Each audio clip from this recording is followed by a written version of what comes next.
Hello welcome everyone, कैसे हो आप लोग। Welcome back to wonderful educational learning platform the SM academy. और आज हम लोग लेक्चर नंबर 2 में डिस्कस करेंगे बार मैग्नेट को।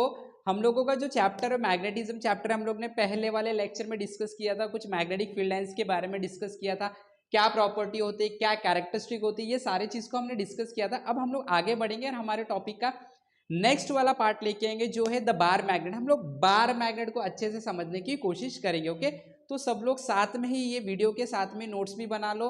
नोट्स बनाने के बाद आप लोगों को अच्छे से इसको समझना भी है और साथ में आप लोगों को खुद से प्रिपेयर भी करना। Okay, so now without wasting time let us begin. Now when we talk about a bar magnet को जब हम लोग सीखते हैं तो हम क्या करते हैं, एक काम करते हैं, पहले एक रेफरेंस के लिए बार मैग्नेट बना लेते हैं। तो यहाँ पे मैं एक बार मैग्नेट बना लेता हूँ। जैसे ये एक मैग्नेट है हमारे पास। ओके, तो आप लोगों को पता है बार मैग्नेट जो होता है उसके पास दो पोल्स होते हैं, राइट। क्या होते हैं? दो पोल्स होते हैं। तो यहाँ पे हम बता देते हैं एक पोल यहाँ पे है और एक पोल यहाँ पे है, करेक्ट। और हम लोग को ये भी पता है एक नॉर्थ पोल होगा और एक साउथ पोल होगा, सही है। Okay, clear. अब देखो ये जो बार मैग्नेट होते हैं, हम लोग को एक कैरेक्टर भी पता है। जो बार मैग्नेट होता है उसके जो स्ट्रेंथ होते हैं वो सिर्फ पोल पे होते हैं, करेक्ट है। तो ये बार मैग्नेट के जो स्ट्रेंथ है, दो पोल है इसके पास, इसके लिए मैग्नेट को हम डाइपोल भी बोल सकते हैं। जो नॉर्थ पोल होता है उसको हम लोग डिनोट करते हैं क्यू एम से। ये एक्चुअली क्या है, ये एक रिप्रेजेंटेशन है जो हमें बता रहा है, हम लोगों ने यहाँ पे नॉर्थ पोल के स्ट्रेंथ को लिखा है और इसे हम डिनोट करते हैं माइनस क्यू एम से, जो बताता है साउथ पोल का स्ट्रेंथ। क्लियर। ओके, अब हम क्या करने वाले हैं, यहाँ पे हम लोग एक सेंटर बनाने वाले पोल की तरफ। जैसे मैं यहाँ पे एक सेंटर बना लेता हूँ, ये एक सेंटर है और यहाँ पे भी मैं एक सेंटर बना लेता हूँ, नॉर्थ पोल। क्लियर। और एक मैग्नेट का सेंटर यहाँ पे हम लोग मान लेते हैं। और ये जो आप लोगों का सेंटर है, अगर आप लोग इस सेंटर से, जैसे मैंने ये वाला एक सेंटर मान लिया है, ये एक सेंटर है, ठीक है। इसको भी एक रेफरेंस लाइन बना देता हूँ, इसको भी मैं एक रेफरेंस लाइन बना देता हूँ, ठीक है। अभी ये जो आप लोगों का नॉर्थ पोल का सेंटर है और जो मैग्नेट का सेंटर है, इनके बीच का जो डिस्टेंस होता है, इस डिस्टेंस को, इवन ये जो मैग्नेट का सेंटर है और ये जो आप लोगों के साउथ पोल का सेंटर है, इस डिस्टेंस को हम लोग एल और एल से डिनोट कर देते हैं। और इसीलिए आप लोगों का जो टोटल डिस्टेंस आ जाएगा दो पोल के बीच में, इसको हम लोग कितना बोल देंगे, 2L बोल देंगे, जो क्या होता है मैग्नेटिक लेंथ। इसको क्या बोलते हैं, मैग्नेटिक लेंथ। क्लियर। तो ये हम लोगों का एक बार मैग्नेट का नॉर्मली हम बोल सकते हैं एक डायग्रामेटिकल रिप्रेजेंटेशन। ओके, तो हम लोग को रिप्रेजेंटेशन मिल गया, एक बार मैग्नेट है, नॉर्थ पोल है, साउथ पोल है। हम लोग ने सेंटर से बता दिया, नॉर्थ पोल का सेंटर है, साउथ पोल का सेंटर।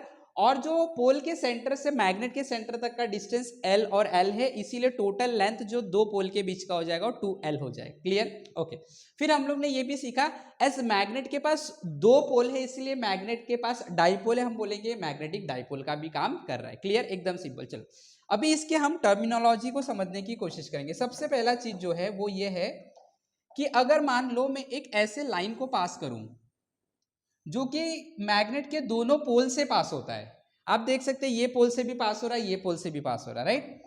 तो ऐसे लाइन को हम लोग बोलते हैं एक्सियल लाइन या तो मैग्नेटिक एक्सिस बोलते हैं। क्या बोलते हैं, मैग्नेटिक एक्सिस। ये हम लोग ने यहाँ पे बता दिया, इसे हम लोग क्या बोलेंगे, magnetic axis. Clear. Okay, next मैं एक ऐसा लाइन बना रहा हूं जो कि मैग्नेटिक एक्सिस को परपेंडिकुलर और मैग्नेट के सेंटर से पास हो रहा है, ये लाइन। अगर आप देखोगे, ये देखो मैग्नेटिक एक्सिस को परपेंडिकुलर है और मैग्नेट के सेंटर से पास हो रहा है। क्लियर। ऐसी लाइन को हम लोग मैग्नेटिक इक्वेटर या इक्वेटोरियल लाइन बोलते हैं। क्या बोलते हैं, मैग्नेटिक इक्वेटर, राइट। ओके, या इक्वेटोरियल है। अब देखो जरा मुझे बताओ, ये इक्वेटर आपका कौन से प्लेन में, क्या आप लोगों का इक्वेटोरियल लाइन वाई एक्सिस में आ रहा है, बिल्कुल आ रहा है। तो ये जो वाई हम बोलेंगे इक्वेटर वाई प्लेन है, तो ये पूरा जो आपका प्लेन है, ये पूरा प्लेन जो हो जाएगा वो इक्वेटोरियल प्लेन हो जाएगा। इसका मतलब क्या होता है, देखते हैं। देखो ये आपका इक्वेटर वाई प्लेन में आ रहा है, किस में आ रहा है, वाई प्लेन में।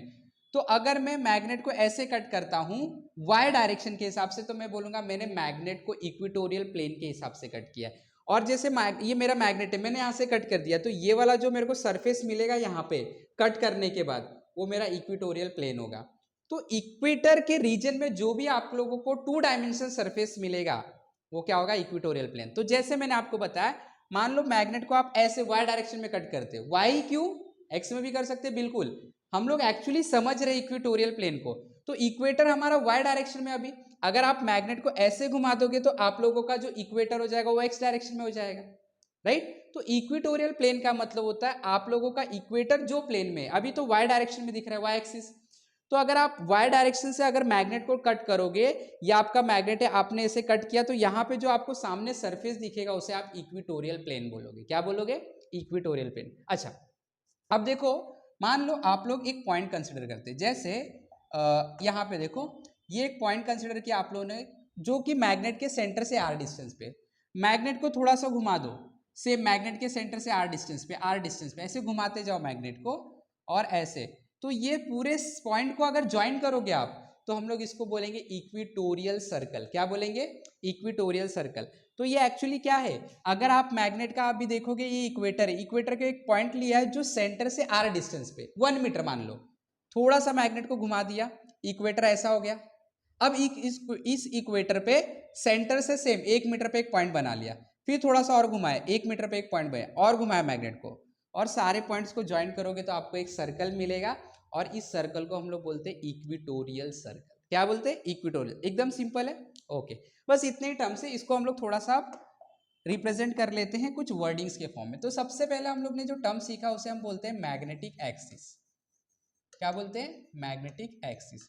तो है क्या ये एक लाइन है, ए लाइन पासिंग, कहां से पास हो रहा है? दोनों मैग्नेट के पोल से, passing through both the poles of a magnet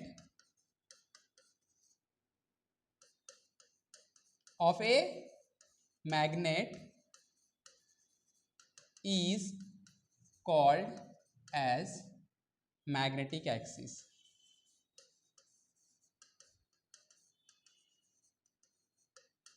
ये हो गया मैग्नेटिक एक्सिस। क्लियर हो गया? बात समझ में आ गया। सेकंड, ये क्या है? Magnetic equator. इसको भी हम लोग बता देते हैं यहाँ पे।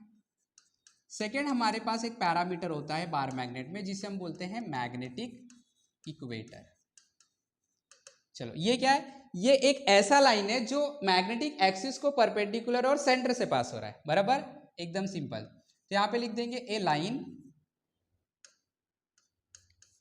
पासिंग थ्रू, कहां से पास हो रहा है? सेंटर से। Passing through centre of a magnet and perpendicular, axis को परपेंडिकुलर है, and perpendicular to magnetic axis is called as, क्या बोलोगे आप इसे? Magnetic equator. क्लियर हो गया? एकदम सिंपल। नेक्स्ट, अब देखो, ये मैग्नेटिक इक्वेटर के प्लेन में जो भी सरफेस आएगा उसको हम लोग इक्वेटोरियल सरफेस बोलेंगे या इक्वेटोरियल प्लेन बोलेंगे। ये तो हम लोगों को इतना काफी इंपॉर्टेंट चीज नहीं है। अब बहुत इंपॉर्टेंट जो चीज है वो है मैग्नेटिक लेंथ।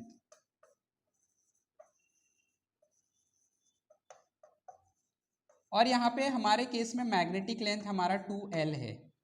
ये दो पोल के बीच के डिस्टेंस को मैग्नेटिक लेंथ बोलते हैं। यहाँ पे लिख देते हैं the distance between two poles of a, bar magnet बोलो या नॉर्मल मैग्नेट हमारा, is called as magnetic length. Clear? और जो लास्ट आता है उसको हम लोग समझ लेते हैं और उसको हम लोग बोलते हैं ज्योमेट्रिक लेंथ। अब ये क्या होता होगा? तो आंसर है ज्योमेट्रिक लेंथ का मतलब होता है पूरे मैग्नेट का एक्चुअल लेंथ। तो ये एंड से स्टार्ट करके ये एंड तक का जो लेंथ होता है उसे मैग्नेटिक लेंथ बोलते हैं। तो हम क्या बोल सकते हैं? The total length from one end of a magnet to another length, another end is geometric length। इसे क्या बोलेंगे हम? geometric length। याद रखना है। ओके, थोड़ा सा डिस्टेंस बना लेता हूं मैं।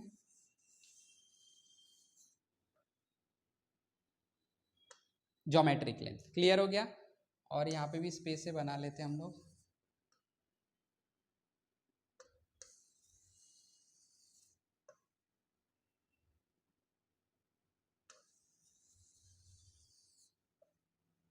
ज्योमेट्रिक लेंथ हो गया, क्लियर है।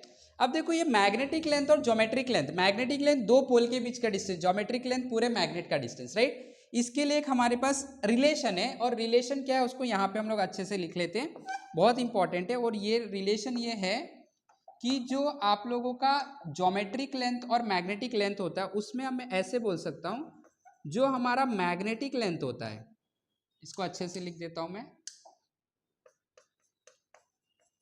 मैग्नेटिक लेंथ ये हमेशा 5/6 इंटू ज्योमेट्रिक लेंथ होता है।